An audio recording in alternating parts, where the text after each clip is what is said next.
Environmental psychology. इस presentation में हम ये देखेंगे कि इन्वायरमेंट क्या होता है और इन्वायरमेंटल साइकोलॉजी क्या होती है। साइकोलॉजी की फील्ड से इन्वायरमेंट किस तरीके से रिलेट करता है। What is environment? तो लफ्ज इन्वायरमेंट फ्रेंच वर्ड इन्वायरन से निकला है, जिसका मतलब है around, round about, to surround और टू इनकम्पस, यानी कोई ऐसी चीज जिसने हमें घेरा हुआ है, जो हमारे इर्द गिर्द है। तो हमारे इर्द गिर्द की तमाम लिविंग और नॉन लिविंग थिंग्स हमारा एनवायरनमेंट बनाती हैं। तमाम बायोटिक और एबायोटिक फैक्टर्स हमारा एनवायरनमेंट बनाते हैं। Balance of nature. अब एनवायरनमेंट जो है वो कॉन्स्टेंटली चेंज हो रहा होता है। हमारे इर्द गिर्द जितनी भी चीज़ें हैं वो बदल रही होती हैं।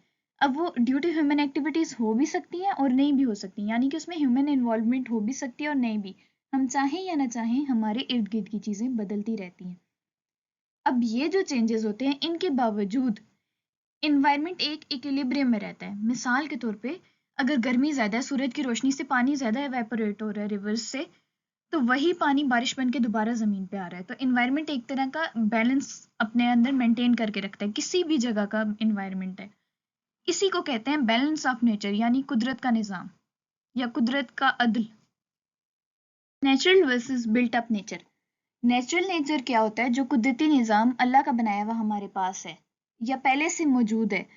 इसमें नेचुरल प्लेसेस भी आती हैं और नेचुरल कंडीशंस भी आती हैं। नेचुरल प्लेसेस में क्या है? दरिया, ये किसी इंसान के बनाए हुए नहीं है। वादियाँ, ये किसी इंसान की बनाई हुई नहीं है।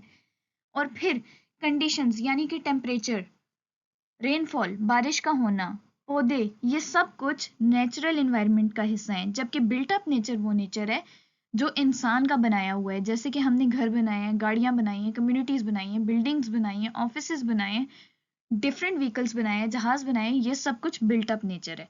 तो नेचुरल क्या है? जो पहले से एग्जिस्ट कर है, जो ह्यूमन मेड नहीं है, मैन मेड नहीं है। बिल्ट अप नेचर वो है जो मैन मेड है या मैन इंट्रोड्यूस्ड है। Environmental factors affecting human life.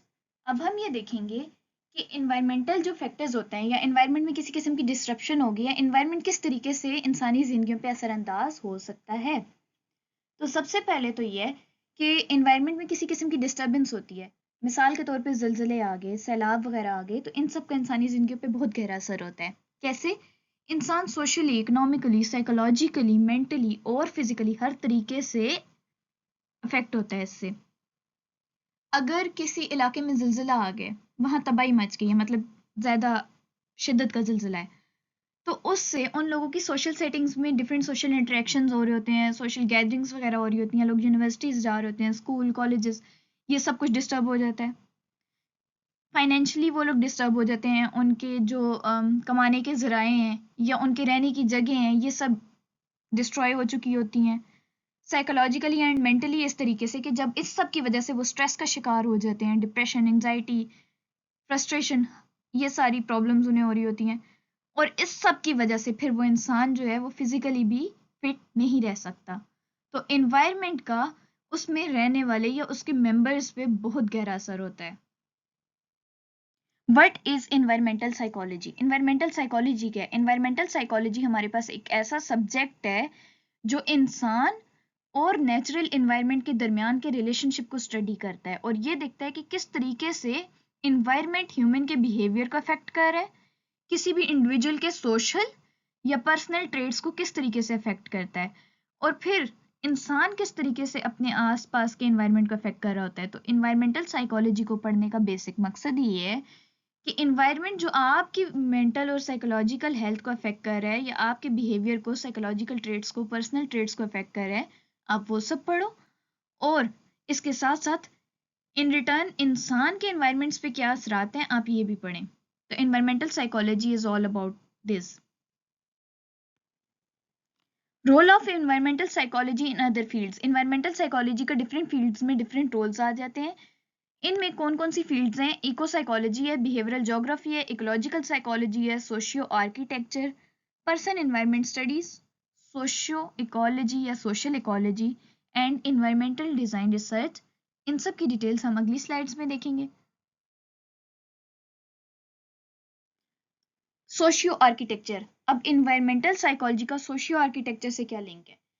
मिसाल के तौर पे अगर हम कोई मेंटल असाइलम बना रहे हैं, तो उसमें इन्वायरमेंटल साइकोलॉजिस्ट ये देखेगा कि जो लोग हैं जो मेंटल डिसऑर्डर्स के या मेंटल प्रॉब्लम्स के शिकार होते हैं उनके लिए किस किस्म का इन्वायरमेंट होना चाहिए ताकि वो 100% कंफर्टेबल फील करें, ताकि वो जल्दी से जल्दी रिकवर हो सकें। तो इन्वायरमेंटल साइकोलॉजिस्ट का काम ही होता है कि वो ये देखे कि इन्वायरमेंट का, आसपास की चीज़ों का आप पे क्या इफेक्ट है। इसलिए इस किस्म की बिल्डिंग्स जब हम बनाते हैं या ओल्ड एज होम्स बनाते हैं तो बूढ़ी उम्र के लोगों के लिए किस किस्म का एनवायरनमेंट होना चाहिए जो उन्हें कंफर्टेबल फील करवाएगा, ये सब देखना एनवायरमेंटल साइकोलॉजिस्ट का काम होता है। इसलिए इस फील्ड में एनवायरमेंटल साइकोलॉजिस्ट भी कंट्रीब्यूट करते हैं। Ecological psychology. Ecological psychology understanding how people and places influence each other. Ecological psychology में क्या होता है कि एनवायरमेंटल साइकोलॉजिस्ट किस तरीके से अपना रोल परफॉर्म करते हैं, वो देखते हैं कि आप जिस इकोसिस्टम में रह रहे हो उसका आपकी मेंटल हेल्थ पे क्या इफेक्ट है। यानी कि कुछ लोग होते हैं ना जो शहर के शोर शराबे में रह के इतने मेंटली फ्रस्ट्रेटेड हो जाते हैं कि वो फिजिकली भी फिट नहीं रहते और डॉक्टर्स उन्हें सजेस्ट करते हैं कि आपको जाना चाहिए किसी पहाड़ी इलाके में। तो आप जिस इन्वायरमेंट में रह रहे हो उसका आपकी मेंटल जो एबिलिटीज हैं या जो आपका बिहेवियर है उस सब पे कैसा इफेक्ट है, ये हम इकोलॉजिकल साइकोलॉजी में देखते हैं। इको साइकोलॉजी में क्या है, how we feel about nature, how we feel about our environment, how we connect or disconnect with our environment। कुछ लोग होते हैं ना दुनिया से बेजार, बिल्कुल उकताए हुए, अजीब उनकी हालत होती है, लेकिन अगर उन्हें किसी टूर पे भेज दो, किसी नेचर वाली जगह पे भेज दो जहाँ पे ग्रीनरी हो, ब्यूटी हो, नेचुरल ब्यूटी वगैरह, तो ऐसी जगह पे जाके उनकी फ्रस्ट्रेशन कम होती है, वो रिलैक्स्ड फील करते हैं। अब ये जो फील्ड है, ये इको साइकोलॉजी, इसका काम ही ये देखना है कि कितना अच्छे तरीके से कोई इंसान अपने नेचर से, अपने इन्वायरमेंट से कनेक्ट कर पा रहा है, अपने आसपास की चीज़ों से कनेक्ट कर रहा है। क्योंकि जब आप अपने आसपास की चीज़ों से स्ट्रांगली कनेक्टेड होते हैं तभी आप साइकोलॉजिकली और मेंटली रिलैक्स्ड फील करते हैं, कंफर्टेबल होते हैं और आप अपनी डेली लाइफ एक्टिविटीज़ अच्छे तरीके से परफॉर्म कर सकते हैं। Behavioural geography. इस फील्ड में ये देखा जाता है कि डिफरेंट प्लेसेस पे किस तरीके से इंसान का बिहेवियर चेंज होता है, इंसान के एक्शंस कैसे चेंज होते हैं। यानी कि इन्वायरमेंटल चेंजेस या जगह की तब्दीली किस तरीके से उस इंसान के बिहेवियर को अफेक्ट करती है, उस इंसान के एक्शंस को अफेक्ट कर रही होती है। पर्सन इन्वायरमेंट स्टडीज, इसमें यह देखा जाता है कि किस तरीके से इन्वायरमेंट इंसानों को अफेक्ट कर रहा होता है। जैसे कि इन्वायरमेंट की वजह से इंसान डिस्टर्ब फील कर रहा है, अगर इन्वायरमेंट में शोर शराबा है तो ये भी पर्सन एनवायरनमेंट स्टडीज में आएगा। और इंसान एनवायरनमेंट को किस तरीके से डिस्टर्ब कर रहा है, पॉजिटिव वे में अफेक्ट कर रहा है किस तरीके से, और नेगेटिव वे में कैसे डिस्टर्ब कर रहा है। यानी होता है ना कि हम नेचर डिस्ट्रॉय कर रहे हैं, दरख्त वगैरह काट रहे हैं, रोड्स बना रहे हैं, तो इंसान का एनवायरनमेंट पे इफेक्ट और एनवायरनमेंट का इंसान पे क्या इफेक्ट है, ये हम पर्सन एनवायरनमेंट स्टडीज में देखते हैं। सोशल इकोलॉजी, इसमें हम ये देखते हैं कि इंसान का एनवायरनमेंट के साथ जो इंटरेक्शन है या एनवायरनमेंट के अपने आसपास की चीज़ों के साथ जो रिलेशनशिप है वो किस तरीके से सोसाइटी और एनवायरनमेंट इन दोनों को अफेक्ट करता है। यानी कि अगर हम अपने आसपास पौधे लगाएंगे उनसे हमें भी फायदा होगा, दूसरों को भी फायदा होगा, दूसरे भी मेंटली रिलैक्स्ड फील करेंगे, उन्हें एक नेचुरल पॉइंट मिल जाएगा बैठने के लिए, एंजॉय करने के लिए। और इसका एनवायरनमेंट पे क्या असर है, एनवायरनमेंट से रिलेटेड भी इसका पॉजिटिव असर है कि मतलब अपने आसपास पौधे लगाना एक अच्छी बात है जिसकी वजह से ऑक्सीजन वगैरह ज़्यादा होती है। तो ये जो इफेक्ट्स और रिलेशनशिप है कि आपकी एनवायरनमेंट के साथ जो रिलेशनशिप है वो किस तरीके से सोसाइटी को इफेक्ट कर रहा है, ये सोशल इकोलॉजी में आ जाता है।